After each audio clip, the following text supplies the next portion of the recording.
It's the final countdown. I am so excited for today's episode of MB2 Underground. I don't know if you could tell with my lively intro. In the course of my career, I have met people who have built careers. I've met people who have built legacies, but it is a rare few that build empires. I'm excited today to talk to somebody who's not only revolutionized the dental industry, but has completely rewritten the playbook. I'm Sarah Kiefer. And I'm JT, Jonathan Tyler, better known as JT. Sarah, you spent a lot of time on these intros. How long did this one take you? Can I tell you my alternate one? Sure. I was going to do that or taking care of dentists and working overtime. Gosh. Well, I couldn't decide. Yeah, I think your first intro, both intros are very appropriate. Hopefully nobody had their volume up too loud. Well, that was good. But our guest needs no introduction. It's a special one today for us and one I'm certainly very excited about. So welcome, Dr. V. Thank you, guys. Thanks for having me. Yeah. That's it. What did Dr. Greenberg say? Yeah.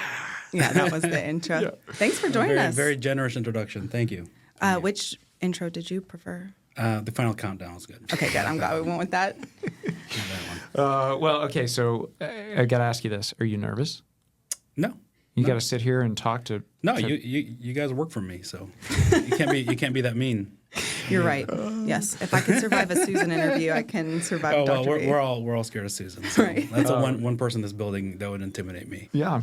Well, Dr. V, I think today one of the things I'd love to show the outside world a little bit more of is who you are, not only inside the business but also outside of the business. So, can you start and tell us a little bit about your backstory and growing up, like your superhero origin story? Very good. Yeah, superhero origin story. Yeah, I think that plays a big role on who I am and how I think about things. I'm born in Cincinnati, Ohio, in the Midwest. My father was an expat that was brought in for Procter & Gamble from the Philippines. So first generation American. He was part of our outreach program. I was there, the only Filipino probably in Cincinnati, Ohio, up until second, third grade. That's where I learned to love Skyline chili. Which to this day is my death row meal. What is the Skyline chili thing? It's this unique mix of I don't know, what is it? Chocolate, cinnamon. Did you mean this? That's it. Skyline chili? That's it. That's my childhood in a can right there. My childhood in a can. That is it. So cold. Oh, that looks horrific. Oh, now you're gonna have to eat it. No, now you're gonna have to eat it later. Listen. Everyone doubts it, but it's actually delicious. But I think if you don't grow up with it, it's an acquired taste. But it's a very unique. Nostalgic. It's a very unique Midwest Cincinnati thing. So, is it a Ohio thing or a Cincinnati thing? I think it originated in Cincinnati. I could be wrong. Reference to the Cincinnati skyline, but it's on noodles. You put it on spaghetti noodles, and you put finely shredded cheese on it, like mounds of radioactive yellow cheese on it. Yes. And it's just delicious. And in no other context will that work. But, like I said, we grew up on it. Nowhere else can you find it. I've tried to franchise it.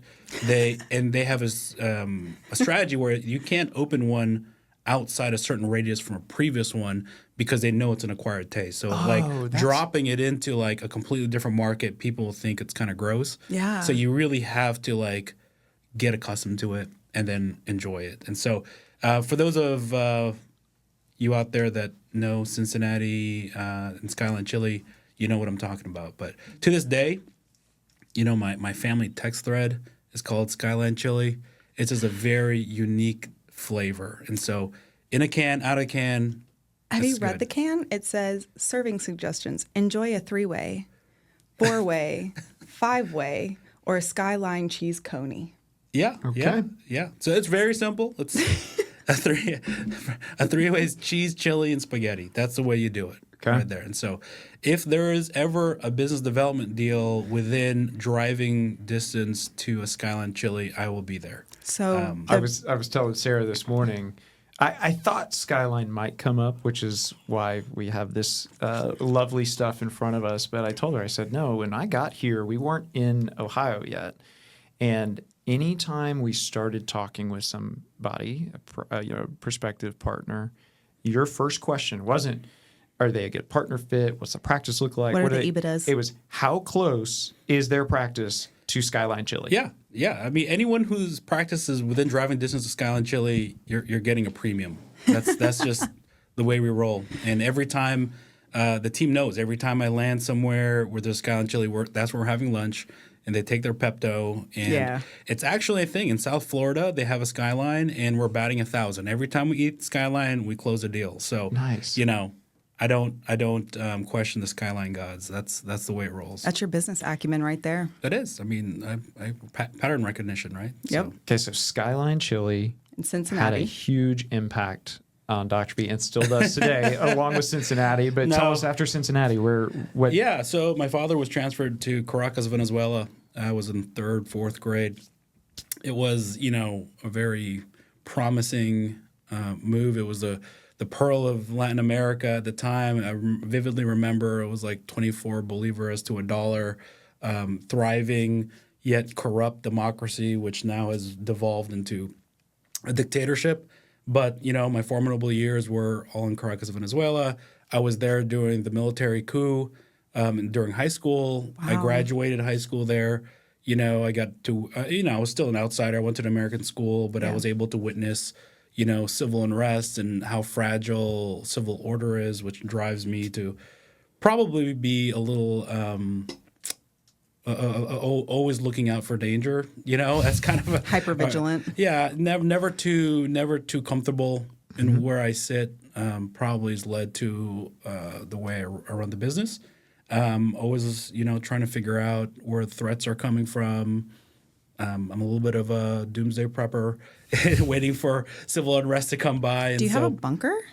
I can't deny or affirm the existence of a bunker, but I did. My favorite prepper question is always, what do you guys think the number one commodity will be during civil unrest? Like something that you can have that will be of most value if and when the system collapses. Like prison currency. I can't answer this because I know the answer. Oh, so you do remember? I do remember. I don't. What is the answer? So most people guess like guns or ammo. That was not where I went. I went food and water.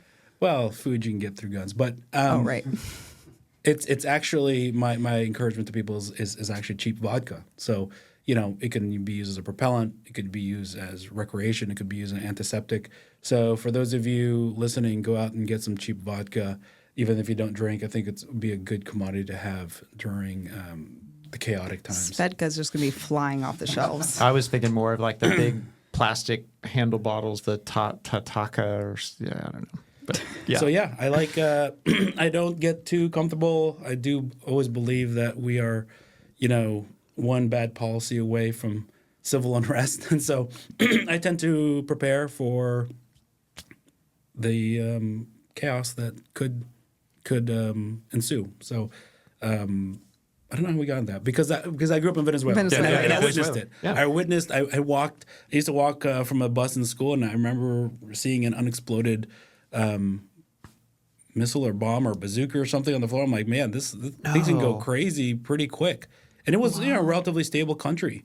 I know I kind of joked about, talking about how your childhood impacted you, but holy moly, I can't even imagine that. Yeah, that was a segment in time. But by and large, it was very peaceful. Yeah. In terms of childhood, traditional, strict Asian household. I always joke with people that, my childhood was a little different than yours in the sense that most kids have like bedtimes, and you'd have to be in bed by 8. I had a bedtime, but I was forbidden to sleep by that time because I had to be studying. And so, it's like a speed limit. Yeah. I was like, you're allowed to sleep at 9, but you can't be playing. You'd have to be like reading the Encyclopedia Britannica or doing something. And so if I was exhausted, I remember having to lay in my bed and like resting a book on my face So I'm it looked still like I fell reading. asleep. So it was a pretty strict childhood in that regard, but very loving. Yeah. The very loving environment. It was just a very, first generation mentality. It was like, we've been given an opportunity. This is a land of opportunity. We're not going to waste it. We're going to make the most of it. Mm-hmm. And, I think that served me well. What were you like as a kid? What were you into? Yeah, what were you like? What was baby Dr. V like? Yeah, dude. I was one of six. Okay. One of six kids. Where were you in the birth order? I'm number 5.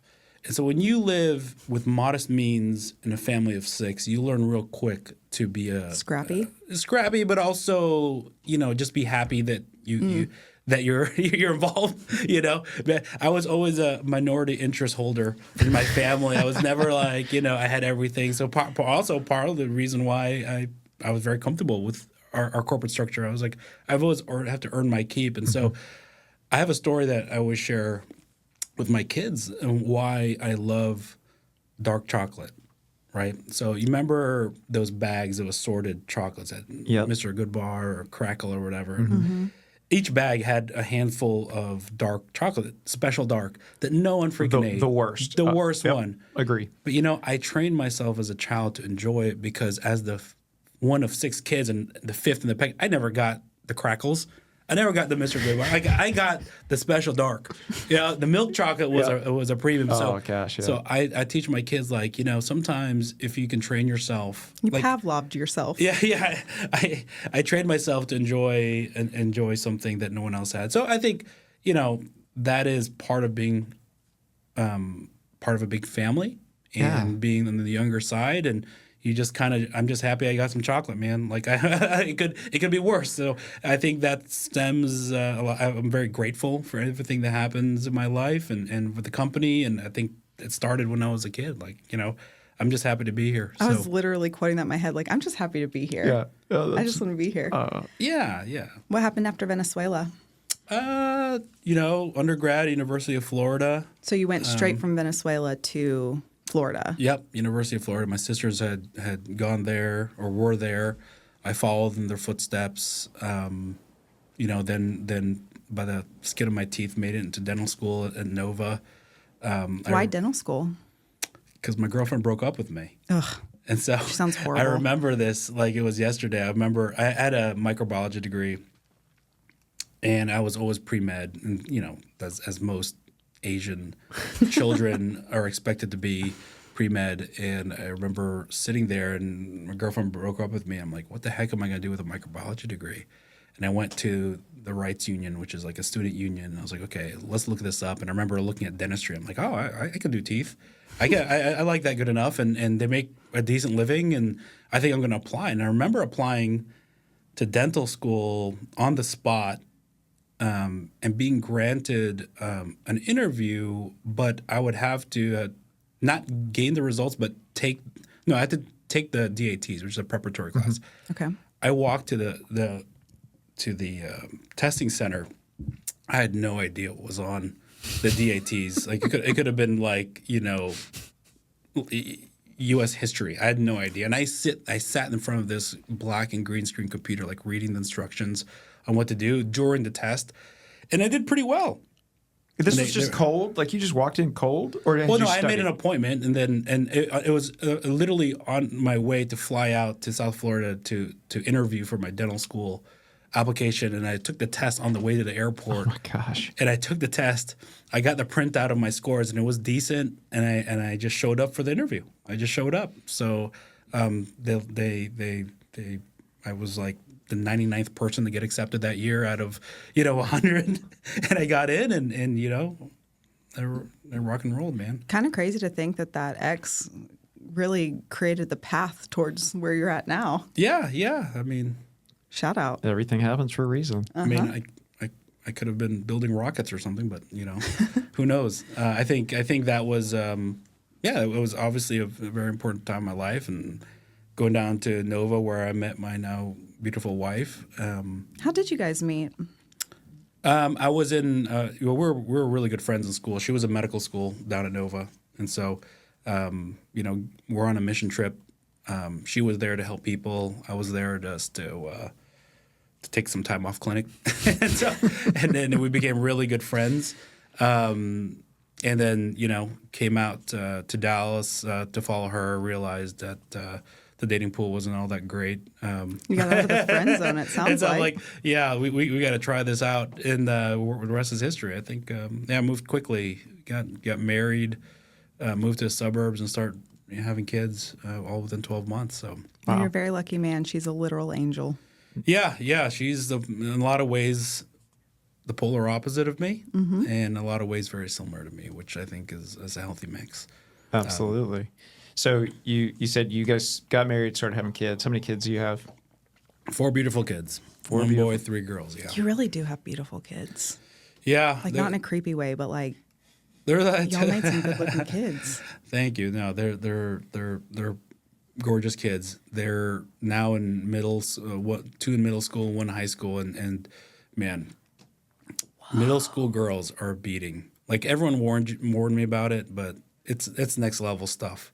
I was just thinking, in my mind, people don't age if you don't see them every day. And the fact that your kids are that age, like when I started, they were not that age. They're still, in my mind, little babies. Yeah. 10 years ago was a very different. Well, yeah, they're at an age where, just a couple of years makes a huge difference. Yeah. I was looking at pictures of, 4 years ago, and they look like babies. And now they're like, my son is like, thinking he can beat me at wrestling. He almost did.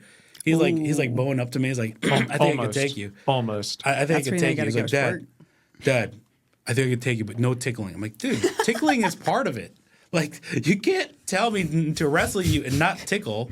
I mean, if you ever get in a tussle, you going to tell the next guy not to tickle you? I mean, listen, he's got to tickle. He's going to tickle. Like, what are you going to do? Oh, my gosh. That's great. Well, I've got 3 boys, so I don't have the experience of girls, but just based on what I can see, you've got your girls, at least when I've seen them, they're angels. But I can understand how middle school girls can I don't have middle school girls, but I was a middle school girl. Yeah, but I want to reframe that. They're a nightmare in the sense that they're. It's great having. Oh no, girls. It's They what soften they're going me. through. They go through a lot that I can't comprehend. Yeah, and that's where I've got to tap in my wife. But I mean, I think at the end of the day, you got to just teach them to stay kind and be able to separate. Some of those emotions and, things that, as a guy, you don't think about all the time. Yeah. I'd rather just wrestle my son and sometimes. But, they've been a blessing and obviously have softened me tremendously over the years. And I think, I'm paying it forward. I mean, one day I told him, one day they'll be taking care of me. So, this is part of the deal. This is paying it forward. Yeah, I'm paying it forward. I'm like, every time I'm stuck in an emotional conundrum with them, I'm like, okay, one day they will change my diapers. So this is part of it. All right, here's a dad question for you that I've never asked. What's more challenging, being the CEO of a roughly 800 partnership DPO at MB2 or being a dad of 4 kids? Oh, for sure. Being a parent's much harder. Much harder. I mean, this is like you come in here. I come in and I'm excited. I mean, a lot of us feel it, right? You walk in and like, okay, these are logical human beings, and they and I can reason. I can reason with you, and you listen, and there's limits. With children, there's no limits, man. I mean, you're just kind of winging it. But that's the beauty of it, right? Yeah. And I know all too well that we're going to wake up someday and we're going to miss the chaos and we're going to miss the heartache. And so I'm trying to embrace it completely. I mean, every hard episode, it's like, okay, I'm going to miss it someday. This is part of it. It's part of it. So I'm fully engaged as much as I can be. I mean, I'm obviously that's my priority. Yeah, and it's good that they get to see all sides of their dad. So you said you followed your wife here. So she came to this area, and you're like, yeah, well, yeah, she had her residency at Methodist. Okay. And so, logistically speaking, whether it was me first, her first, it was technically her residency was a driving force behind it. And but yeah, she's followed her passion. She's extremely intelligent, and I always joke that my parents wanted me to marry, who wanted me to become a doctor, but I did the next best thing. And people were like, what, be a dentist? I'm like, no, I married one. That's even, I married a doctor. So the family had their built-in physician. And so I could take a deep breath and stick to teeth. Yeah. How did your career get started here? You know, I was just happy I graduated. And so it came out. He's still just happy to be here. Yeah. I mean, listen, you can't let this stuff get to your head. I mean, I was just happy to be out here. Started working, you know, multiple jobs because I think for the first time I was able to be a contributing member of society instead of being a professional student. Yep. And really, I always joke, but you know, in dental school I was a social chair of my fraternity, and it's very similar in the sense that I had a knack for communicating and talking to doctors, and you know, given my background of living and growing in Venezuela, you know, de-risking my personal life was a big deal as well. And so finding a structure that allowed us to invest in one another while still providing the care we wanted, I think just made a lot of sense, and we can go a lot farther together. And so really that was the genesis of it all. It was just like, okay, I like being around my friends, and you know, I like, you know, growing up with them. A lot of the doctors that are still here that you guys have interviewed, you know, they were with me before I had kids, or, you know, they were at my wedding, you know, even when before I had kids. And it was just kind of fun growing up together and doing life as professionals and as parents. And, you know, I'm extremely close to my docs, you know, I mean, they truly are my buddies. They're truly my best friends. And so I think that was really intriguing to me. It was not really about a financial motivation. It was really just about, you know, how do I want to live life? I want to live life in a way where I'm surrounded by my friends and we're working towards a common goal, and we can, you know, we can build something of significance. And so that was the start of it. And so for the first 10 years, I was student body president. I mean, I literally was not getting paid. It was an appointed position. It was simply trying to find a model that everyone could appreciate. Yeah, we had some securities in place and we were diversified and we made a good living, but it was never meant to be where we are today. Mm-hmm. And so we have a lot of on-the-job training. You know, one of our famous stories is always our first partnership agreement coming in from the lawyers. It was like yay thick, and we all looked at each other, and I said to them, like, okay, I'll make you a deal. I won't read it if you guys don't read it. We're like, okay, deal. And so we just go playing video games after that. And so it was one of those things where we didn't know what the heck we were doing. It was just a bunch of buddies trying to, you know, make it. And every day, you know, I feel like I'm learning something new. I'm trying to, you know, doctors always question like, well, you know, how are we going to do? What is it going to be like in the future? What's the next 5-year plan for MB2? I'm like, listen, I don't know. Mm-hmm. I could tell you that I'll figure it out, and I'll be very transparent about what we end up doing. But, you know, there were naysayers when we had our first institutional partner in Sentinel. There were naysayers whenever we started growing. And all I can say is, you know, we'll figure it out. We'll figure it out together. I mean, I think one of my favorite sayings is like, no one knows what they're doing, but some people will figure it out anyway. I know, like the dumber people than me have figured this out before. Oh, That's what I've told myself. Like, people dumber than me have done this, so I can figure it out.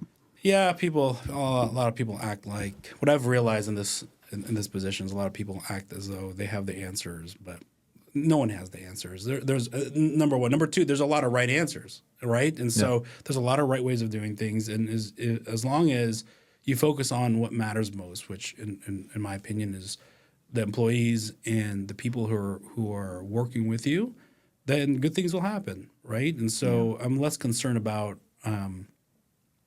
locking ourselves into a 5-year goal or like direction's good, but more important is taking care of your people. That served me well, and I think that's a very common dentist mentality, right? People always comment on how great it is that my executive team and leadership team has been here a very long time.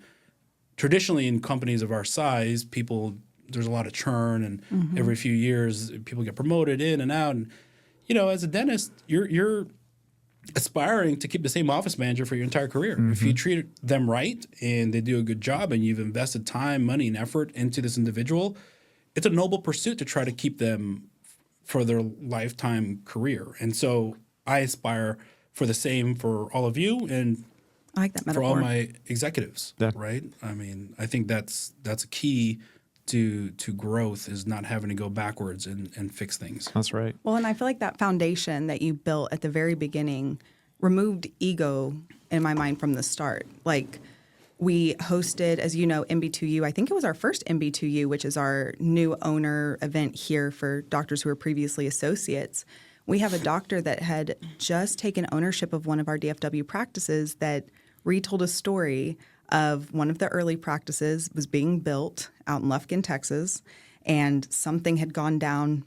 I'm going to guess it's a server, something IT, and they called, and Dr. V was in a van on his way out there to fix it because it wasn't like, oh, no, this is mine, y'all do the work. It was, we're just buddies hanging out and getting stuff done. No, And that stuck with her. She's now an owner here at a different practice, but that was a core memory for her. Yeah, and I think, that's part of leadership, right? I mean, nothing's below anybody when you're trying to build a company. I mean, I, by design, don't have an executive assistant. I mean, I'm not nearly as efficient, but still, I like it that way.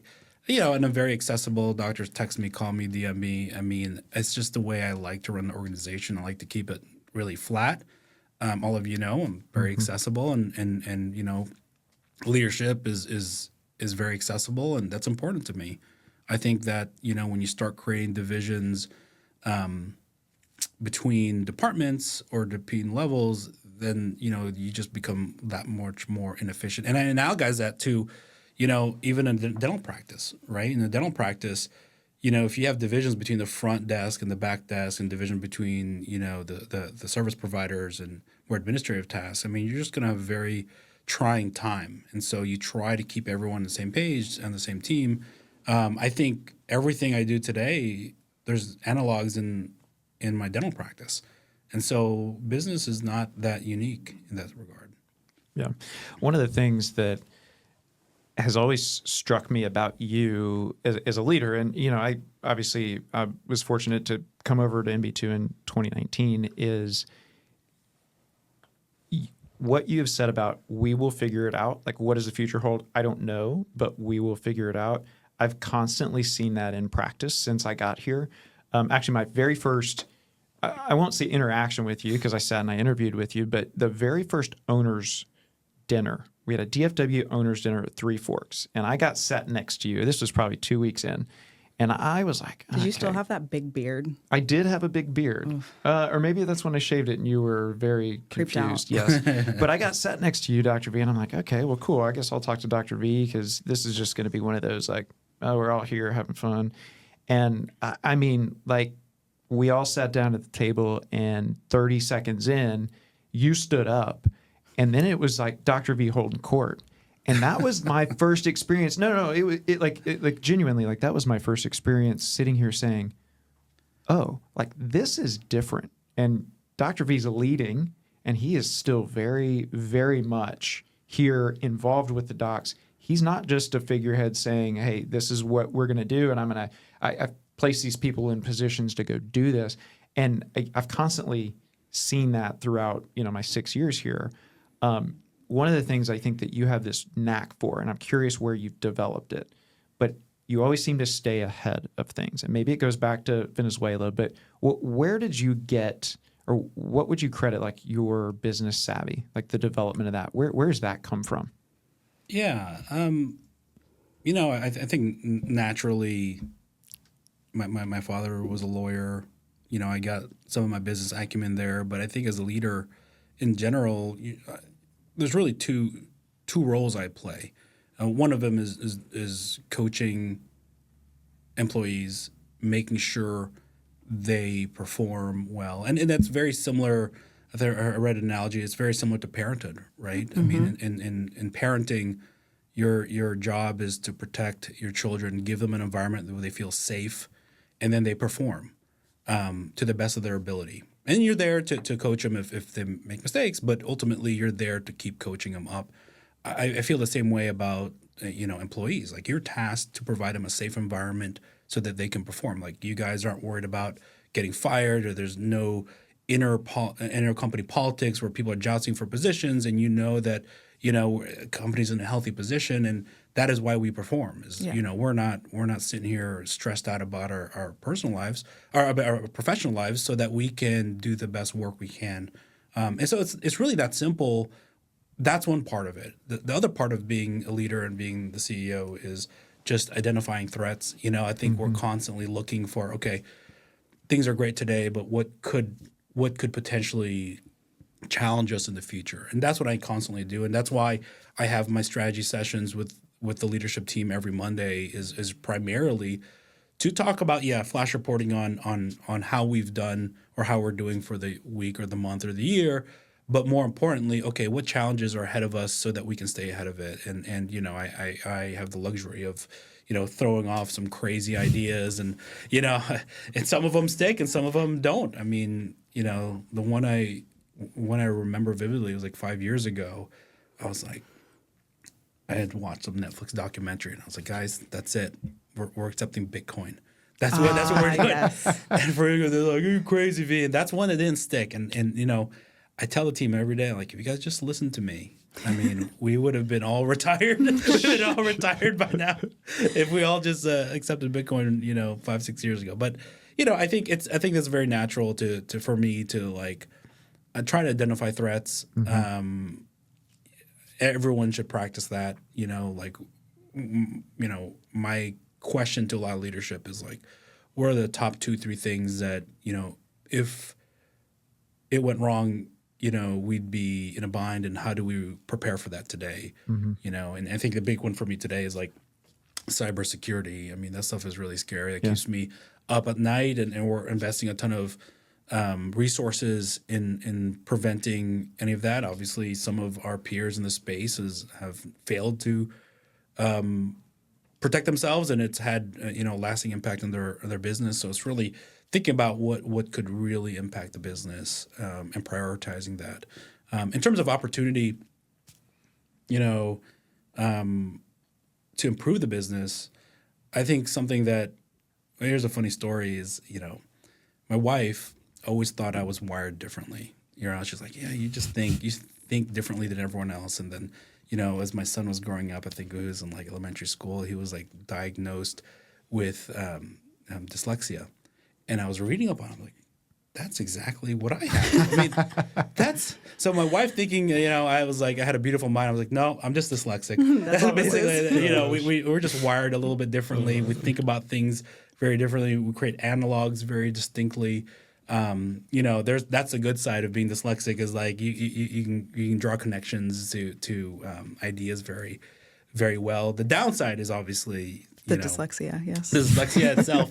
And I didn't know this, but I remember one of the most difficult times of being a CEO was during my first transition with Sentinel.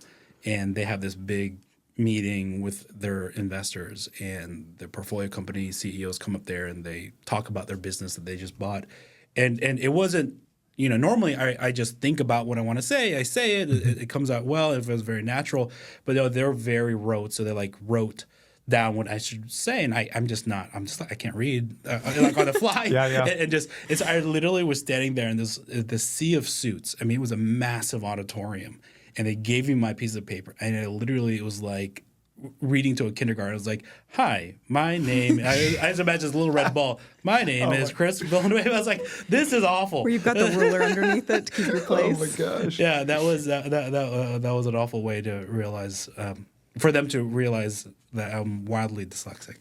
But what a wild time. I know JT shared his first memory of you. Mine was very different. I remember coming in for an interview in 2016. Yeah, 2016. I'm aging myself. How old were you in 2016? Don't ask. So I remember coming in and interviewing. I was like a marketing coordinator, and they were like, oh, I want you to meet the CEO. And I was like, I don't think you do. Like, I don't think that's actually what you want.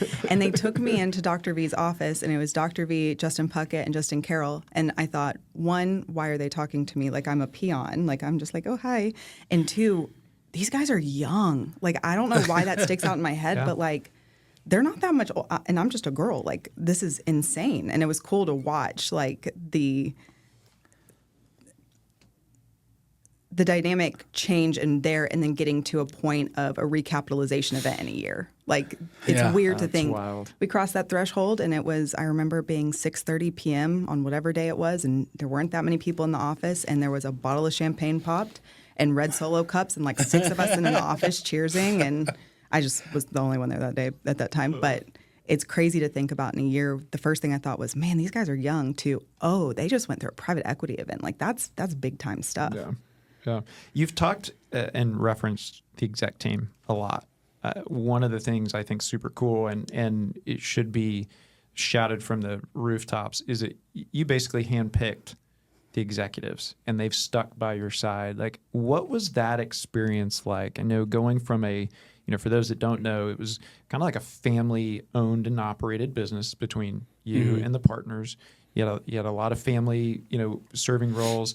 But like, at what point were you like, okay, I need to bring in some outside executives or outside folks, and I'm going to allow them to come and be part of this family? Like build an executive team. Like, how did you think about that? How did you do that? And how have you made that stick, I guess? Yeah, I mean, I think that transition's always a little bit choppy for businesses. In the end of the day, my goal was to do right by my partners, and if the business is better served by professionals outside of our network, that's what we had to do. And so, I handpicked a lot of them, but the truth of the matter is, a lot of them started in different positions, right? Mm-hmm. And so my job as, once again, a coach is to move them into the right position. So like JC, for example, he interviewed as our CFO originally. What? And I was like, no, I think you're more operations. I was like, all right. And so we just kind of like moved people around. Like, down for the ride. Pucks was more, he was a lawyer and general counsel. And I was like, no, I think you can help me in this other areas, and just kind of gave him the president title to cover all the duties I was asking of him, and I think that's part of the secret. I mean, if you invest, once again, a lot of time and effort into individuals, and you get to see where their talents lie, it's your job as a leader to put them in the right position. Mm-hmm. And I take terminations very personally. I feel like that's a failure on leadership. There's a failure on our part to have provided a good place for them to thrive.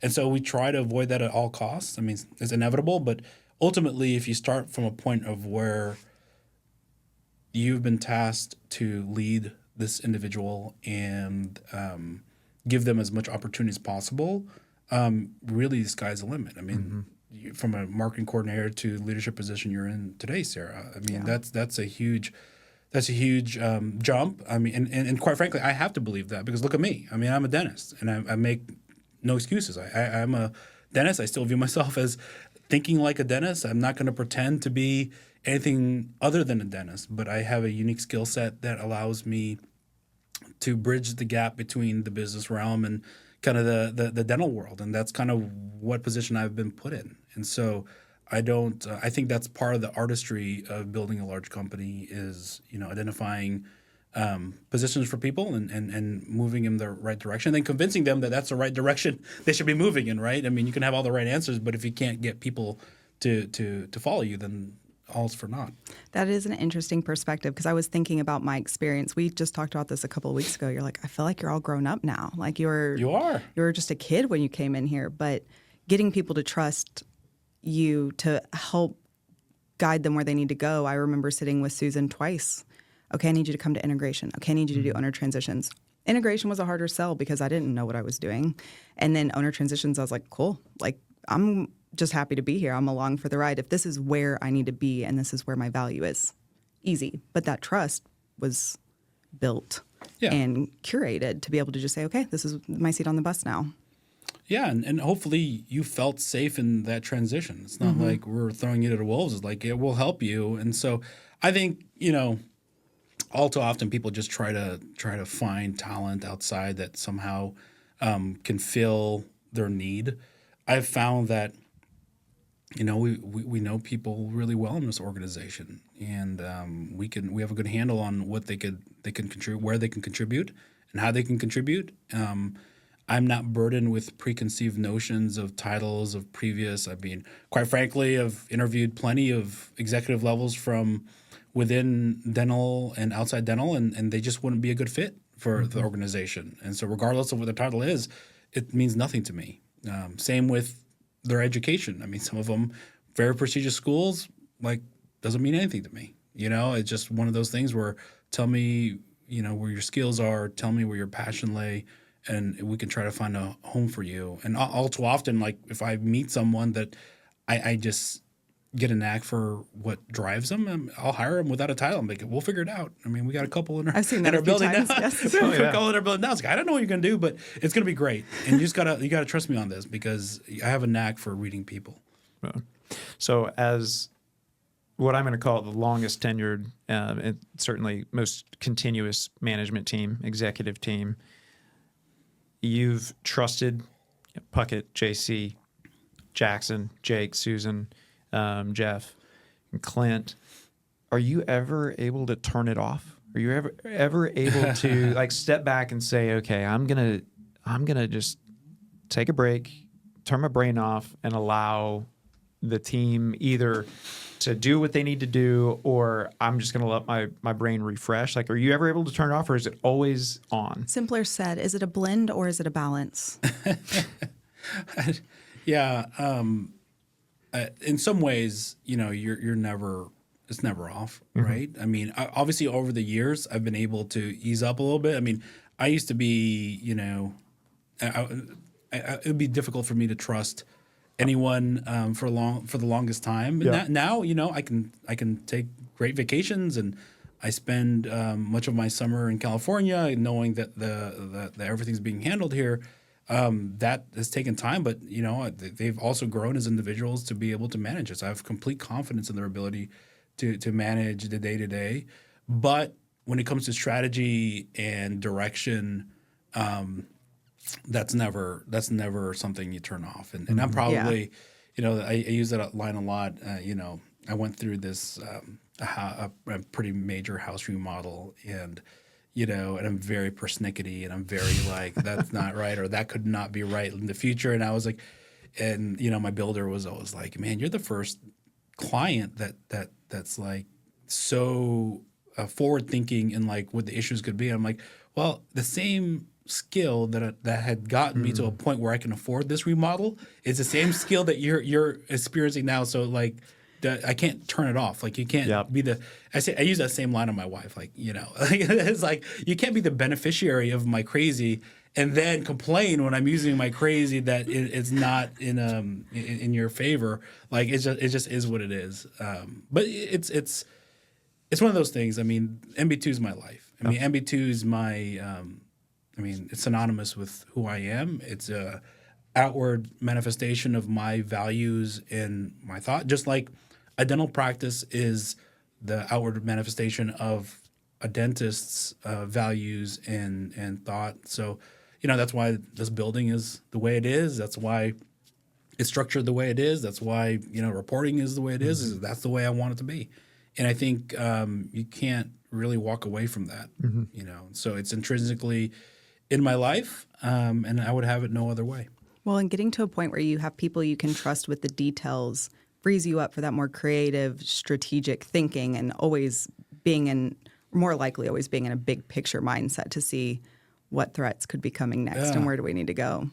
Yeah, what I always found interesting is there's a lot of leaders out there who like to be recognized or like the limelight. They're in the lecture circuits, and they're in the what circuits? Lecture circuits, like they're giving speeches, and they're getting this accolade and that accolade. I'm more of the mindset of like, nothing good ever happens from people knowing you. Like, I'm a very much like, I just want to do my job. I want to be with my family. Like, I don't need people to pat me on the back. And what's funny is people are always surprised. They're like, oh, I didn't know that you still ran MB2. Like, just to be clear, like, I run this place. Yeah. Like, I'm here every freaking day.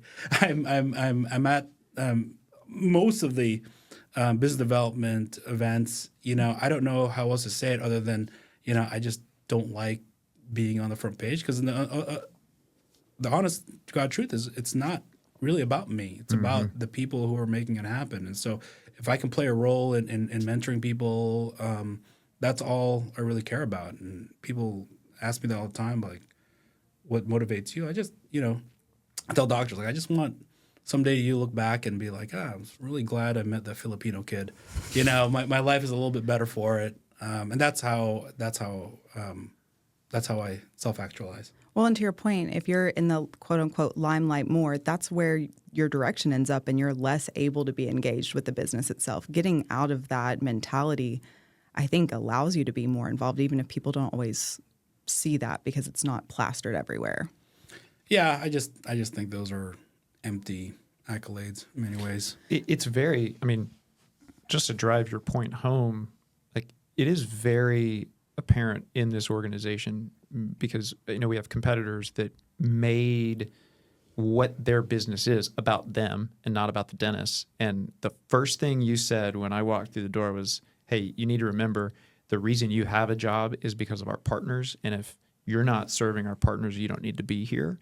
And it was never about MB2. It was always about the docs. And so there's just so much there.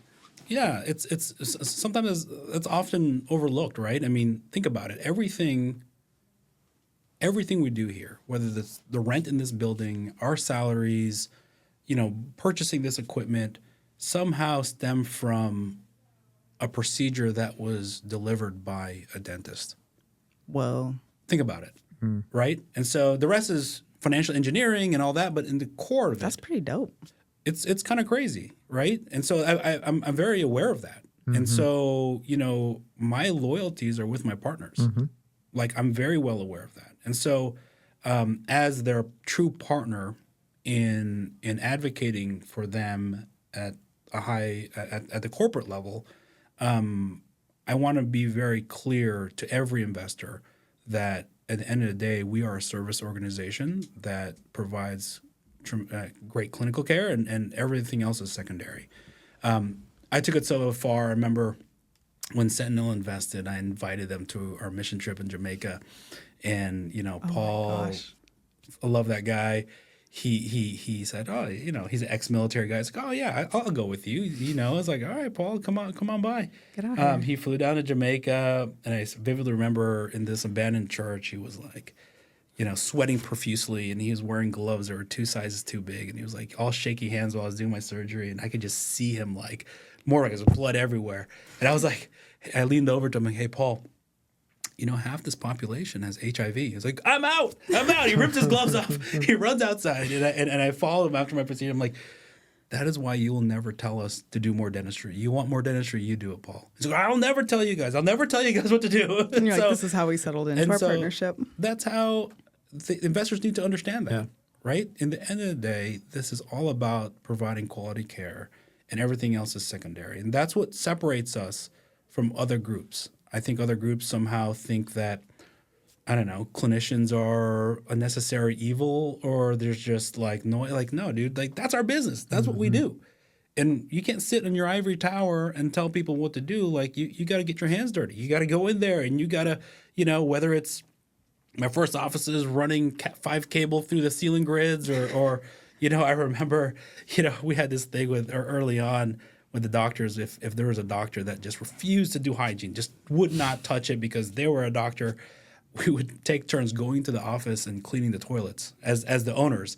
And the messaging there was like, okay, if we're the owners and we're dentists and we're willing to clean the toilets or fix a plumbing issue, like, dude, do a hygiene check. Yep. Like, it's okay. Like, if you're available, like, that's part of what the business needs of you. And so it's a very intentional way to lead without, forcing people. It's just it also weeds people out. If they are unwilling to do what it takes to help the organization, then it's an easy way to identify who's a keeper, right?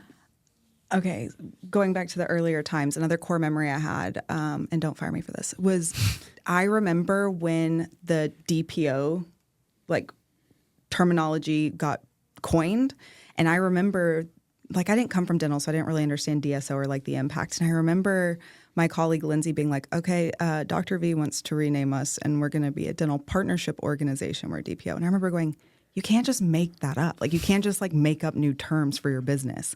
And that is like the it phrase in dentistry. And it's become like the model you want to be like. And I, like I said, don't fire me. But like, I was like, you can't just do that. And you just did it. Yeah, I was going to say, you know what Dr. V sasaid? Watch me. Yeah. No, it was not nearly that intentional. It was like, you know what it was? I remember. It was like, we were so tired. I mean, we just mind our own business. We don't go to conferences. We just kind of like just serve our patients and serve our partners.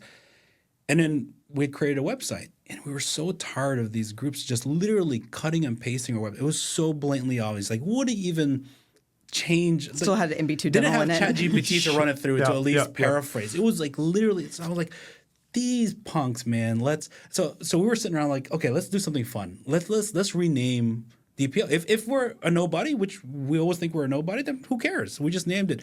But if truly people are a bunch of leeches, they're going to start using that term. And so we get a good chuckle now when we hear DPO. That's hilarious. Because now we've seeded it. Like, we know exactly what they did. They want to copy it. So anyone with a DPO acronym, you obviously took it from us. You're welcome.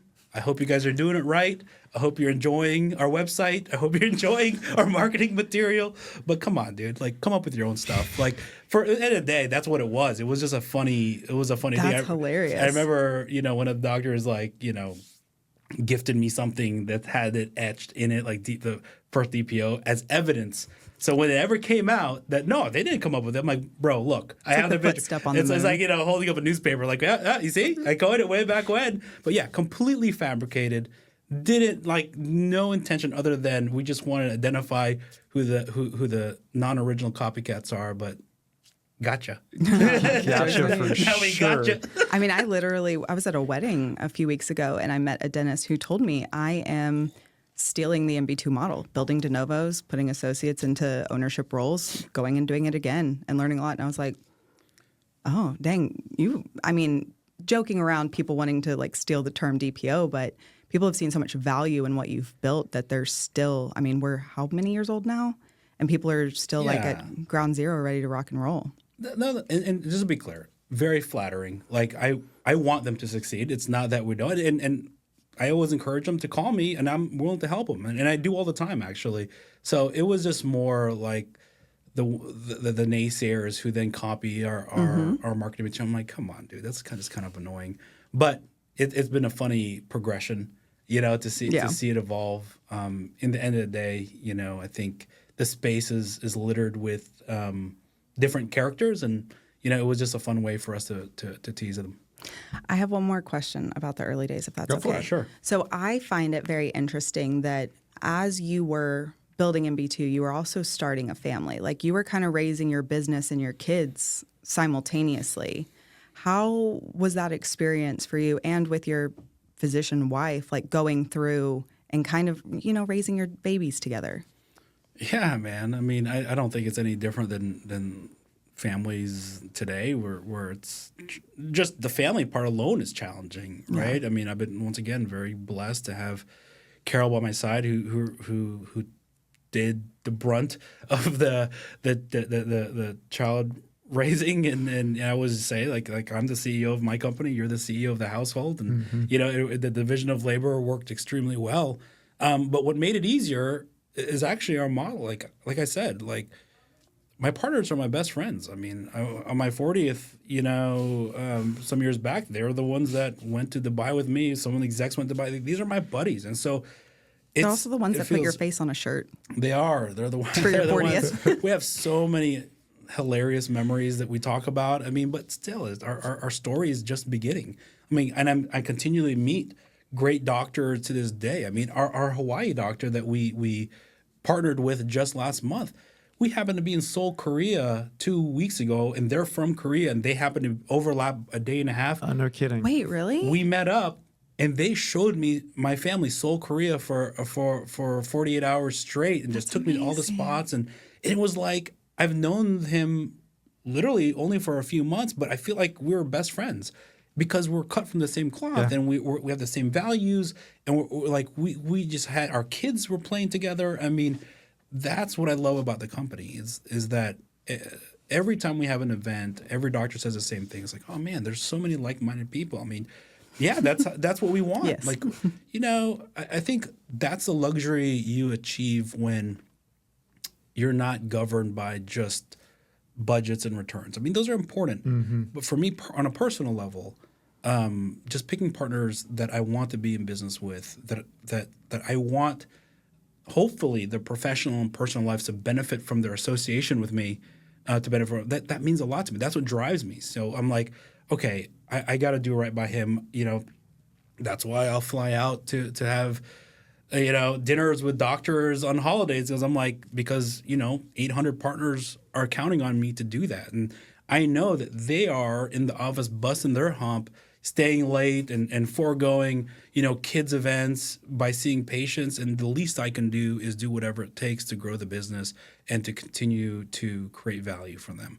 And so that's, in the end of the day, what drives a lot of us. And I think that's very unique in our space is that, these are my buddies. I mean, they, in Cali, I basically run a bed and breakfast all summer where doctors come in and spend a week with me and their family, and I would have it no other way. And because it doesn't feel like work, it's just like my extended family and raising my family, it makes it a lot more manageable. And I've made lifelong friends along the way. I've obviously still have lifelong friends from day one. And I think that in the end of the day, that's what I want us to be known for. It's not, we're a massive company. Yeah, we've done extremely well financially, but we've really created something unique where we haven't compromised at all. Like I've kept the same circle. We've never compromised on our values. We still have fun stories to share and hilarious stories, but we go through life together. We go through seasons of life together. We used to joke that, we're all in the marriage season, and then we're all in the vasectomy season, and then now we're on the colonoscopy season. Oh my gosh. And so we're slowly progressing, and every time I meet up with a doc that I haven't seen in a few years, our first 10 minutes, oh, my back is bad. I busted my knee playing pickleball or something. So we're getting old, but we're embracing it. So you've littered a couple of these things through our conversation here. What do you like to do outside of the office? Like, what are Dr. V's hobbies? Oh man, I'm a hoarder of many things. I like Collector, if you will. I'm a collector / hoarder. I collect, dental offices. I collect children. I collect employees. I collect, cars and real estate. Okay. It's very passionate for me. But, in Texas, they have a saying, it's like, I'm more about the sizzle than the steak, right? The meaning that the pursuit of collection is probably more gratifying than actually having the collection. The journey versus destination. Yeah. So I love real estate. I love remodels. I love building. I think that's my artistic outlet. I mean, now that I'm not chairside, my artistic outlet is in architecture and real estate, and I'm still very involved in that. But yeah, my priorities are my family, man. I mean, I'm a very, very boring guy. I mean, the executives always are bummed out. Like, man, I really wish you were more into sports. I'm like, dude, I'm just not my thing, man. I can't. I just like being with my family. I'm a boring guy. Every opportunity I get, I'm back home so that I can drop my kids off in the morning. That's kind of my MO. Oh, in preparation, I started for the podcast in general, thinking of questions we can ask guests that come in. And one of the ones that I was going to ask was, if you were going to give a guest lecture on something you're passionate about, what would it be? But it sounds like real estate or building or cars or family manning. Yeah, no, I think I'm uniquely positioned to talk just about creating a business that you're just proud of and enjoying. I think I see on social media these kind of hard edge tough guys that talk about being cutthroat and being a business and you're good at it and blah, blah. I love your business guy voice. Yeah, it's kind of douchey. You know, I'm like, dude, life is not about that. Yep. You know, like, chill out. There's plenty of money to go around. Yeah. You know, what you're going to be remembered for is like how you affected people. Mm-hmm. And so just focus on that, you know, and good things will happen. Just like in dental school, it's like, don't worry about your grades. Like, focus on like learning As long your as you stuff. can graduate. Yeah, as long as you can graduate, you'll do fine. And I feel the same way about business. Probably not what my sponsors want to hear all the time, but I'm like, dude, I'd rather lose money than lose friendships. I guaranteed. Like, I'd rather lose money than friendships. Like, I think that's so important when you run a business that is so tied to the sentiment of the providers. It's like, they need to know that, you know, it's not, I mean, the profit is a byproduct of treating people right and doing the right things. I mean, I'll share a story with you. I talk about sometimes, you know, there was a practice down here, just, you know, 30 minutes away in McKinney, that was a $4.5 million revenue business, all fee for service, 3 donors. And by any measure, this is what a private practice should look like. And I went to dinner with these doctors, and I came back the next day, and I told the team, like, we're just not going to put an offer in on it. I don't think it's the right fit. Like, Dr. V, you're crazy. Like, $4.5 million, all fee for service is right down the street. You're not going to put an offer in? I'm like, yeah. I was a little greener back then. I said, you know, all I can tell you is when I was a practicing dentist and I was booked for 3-4 months at a time on new patients, and a patient presented with a $20,000 case that I could render, but I just knew that patient's going to be difficult. I had the luxury of saying, I'm not the right dentist for you, right? Like, there's another dentist that can serve you better, and I'll be fine. You know, I'll be fine. You'll be better off. I'll be better off. I apply the same mentality to our business development team, and Tyra can attest. Like, there's plenty of great businesses that I just refuse to be partners with because I just don't feel like we're going to make great partners. And why is that such a foreign idea? Like, doctors who are partnering with other doctors are very selective on who they partner with. Like, they don't just let any new grad in. Like, they vet them. It's their life's work that they're handing over to another provider and saying, you know, we can do this together. That's a big decision. I mean, you know, short of a marriage, you know, it's probably you know, going to have a major impact on your life. And so I feel the same way about this business. I mean, that's why we don't have any owner turnover. Like, I really think about that when I'm sitting across the table from someone. Like, will my 800 partners feel good that this person is part of the group or not? I mean, as you know, we talk to, you know, close to 3,000 offices a year, and we partner with 100 of them that we think are good fits, and they think we're good fits, and it's not a one-way street. Sometimes we think they're a great fit, and they think, you know, I'm a punk, so that's okay. You know, so I don't want to pretend like, you know, it's all about us. It's really one of those things where it's a grind, and as you can tell, you know, you're about to get married. It was a grind to find the right one, right? Let me tell you. So that's why I have this. People often say that I don't like brokers. It's not that I don't like brokers, but they really cheapen what this profession is about. I mean, they're very transactional. It's like, oh, you're buying an apartment or a house, and in a lot of ways, it is the same. You want good value, and you want to be very transparent, and you want to run an orderly process. But in a lot of ways, it's not. In a lot of ways, it's like, no, you're working with these people. It's more like a marriage, right? Absolutely. You want to take your time. You want to get to know them. This is your life's work. This isn't a piece of real estate. This is your life's work, your brand, your blood, sweat, and tears that you are handing over to someone and say, okay, I'm going to merge our business with yours because we have the same values. And that cannot be done through a rigid process where I talk to someone for an hour. Like, Well, and you're looking at it through the lens of that doesn't make my business or your business bad, and we're not bad people. You said there's the right dentist out there for you. There's the right partner out there for you.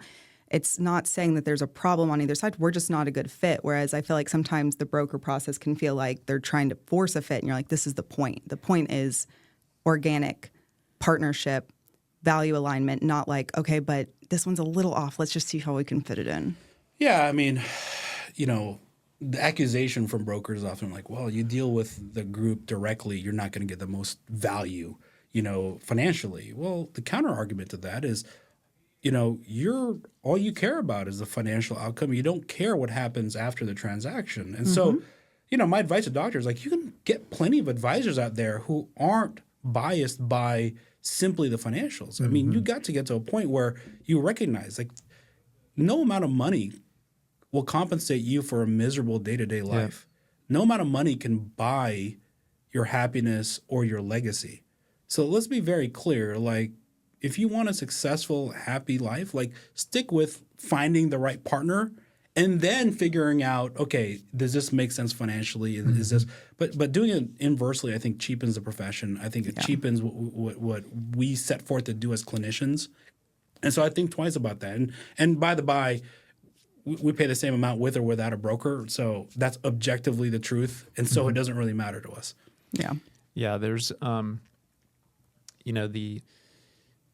thing that in my position on the BD team, I talk to docs, and I want to go back to what you were saying just about treating people right, doing the right thing. And you said this earlier, I think before we started taping, like, we are who we are. I love the fact that I can sit across the table from a doc and tell them, hey, here's who we are, here's what we're going to do, and I want you to know that if you choose to join MB2, if we choose to invest in your practice, we think that's a mutual fit. Every doctor that's coming after you, we're going through this same process. This is not something that's going to be cheapened. This is not something that's going to be transactional. This is very much a deep-rooted relationship that we're trying to build. And I think that the thing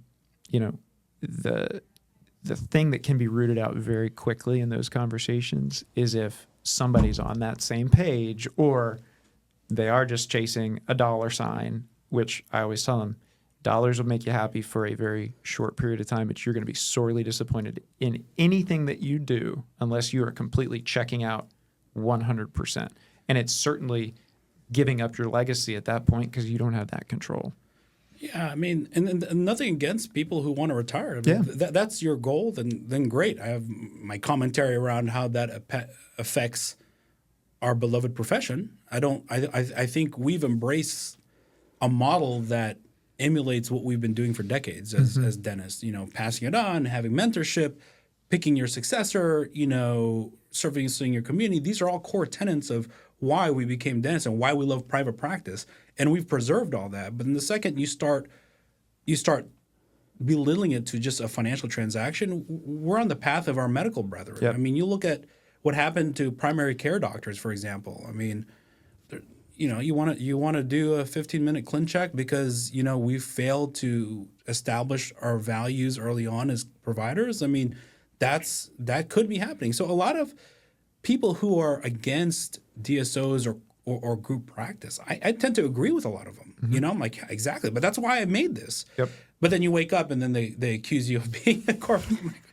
Whatever, man. Some people can't be happy with anything. But ultimately, if people take the time to understand the nuance in our model, people self-select. And nothing against people that have to want to retire and get the biggest buck. Nothing against doctors that just want to be associates and clock in and clock out. But we attract a specific type of doctor that is maybe more traditional in the sense of servicing the community, building something, being involved in something, having the excitement around the small business aspect of it. I mean, that's the type of doctor that is attracted to us. Well, those and the ones that are close to Skyline Chili's too. Absolutely. Absolutely. Before we wrap up, we talked a little bit about cybersecurity right now being something that keeps you up at mind. What are you excited about? What's like going on in that beautiful mind brain of yours that's getting you excited? Yeah, no, I think there's a lot of initiatives we have. One of them I'm really excited about is the affiliation initiative. We meet a lot of doctors. Of those 2,000 to 3,000 that we meet a year, there's a significant portion that are just not ready for partnership, whether they're still growing or but they need assistance to get to that point. And we're rolling out a program, which I don't know if we've previewed yet, but it's called Carabelli Club, that they're going to be able to benefit for some of the services to help them along their journey before they're ready to partner with us, or if they're never ready to partner with us, at least gain some benefits of affiliating, whether it's pricing or otherwise, or vendor relations. I think that's a really exciting way to help the dental industry, I think there's a lot of doctors that have great practices that just, they're not meant for partnership, and that's okay. Yeah. It doesn't mean that we can't help them with just the size and the efficiencies that we've created over the years. So I'm really excited about that as a way to reach out. I mean, it's funny. Some of these large groups, we talk about TAM, which is total addressable market. Like how much of the market can they address? And they feel like they're running out. I went ahead and Thank you. You saw it on my face. I saw it on your face. And then they have mission creep. They'll start, I don't know, derm clinics or urgent care, or like just to expand their TAM. I'm like, man, I like dentistry. So how can we expand our services to those that may not be eligible for partnership or having an investor like ours? Well, I think this is a way. I mean, they win, we win by having more leverage. And so I'm really excited about pioneering this program and hopefully helping the industry in a way that is beneficial to everyone. I think that's an exciting time. I think the next 5 years is going to be very interesting. People think that, we've been through a lot and maybe late to the game. I mean, we're just getting started. I mean, I guarantee you we'll be looking back 5 and 10 years from now and be like, can you imagine we were sitting there with just 800 locations? I think there is a path to represent a very large segment of the market if and when they realize this is a zero compromise solution where they can still provide the care they want, but in a more efficient and safeguarded and diversified manner. And there's no compromise on value or pricing. Yeah. I really think sky's the limit. And that's what's really exciting to me is getting us to that point. And I think we're in this unique period where people can join and benefit from being an investor in a company while it's still relatively small, even though we're pretty massive. Yeah. I have big aspirations for the company, and I have big aspirations for our partners. Yeah. I kept hearing, I have a big ass. No, those aspirations are something that I think we see play in and day out with you here, and just how you lead, and so it's exciting. Yeah. It's exciting for me to make sure everybody that listens and watches hears that, because I mean that's not coming from a BD guy. That's not coming from owner transitions. I mean that is coming from you, Dr. V. The head of the organization, who set the goal, who set the tone, and continues. I said tone weird, didn't I?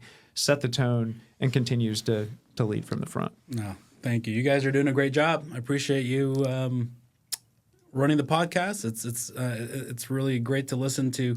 So you listen? You like our podcast? I'm one of the 5 listeners. Yes. On a consistent basis. But that's the only one that matters. Do you watch on YouTube? See, I'm really trying to push this YouTube thing. I think Sarah definitely has a face for like video for the YouTubes. I was about to say what? For the YouTubes. You're so old, man. I have much more of a face than I do a voice, I think. So I'd much rather people see us than just listen. But we'll take what we can get. Yeah, for sure. No, I'm more of a Spotify listener. So you guys are doing great. So thanks for grabbing the bull by the horns and running the podcast. I mean, I think people often think like, well, it's for potential partners. It's really not. I mean, we have thousands of employees. Like I want them to understand what our values are and the great people in the space and great people in the company.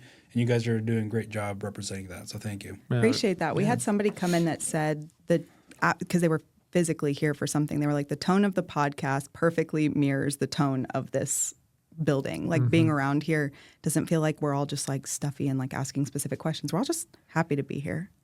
We are, and it's been a lot of fun. Yeah. So awesome, guys. With that, I will say, hey, MB2 Undergrounders, thanks again for tuning in. We hope you enjoyed it as much as I know Sarah did, and myself here with Dr. V today.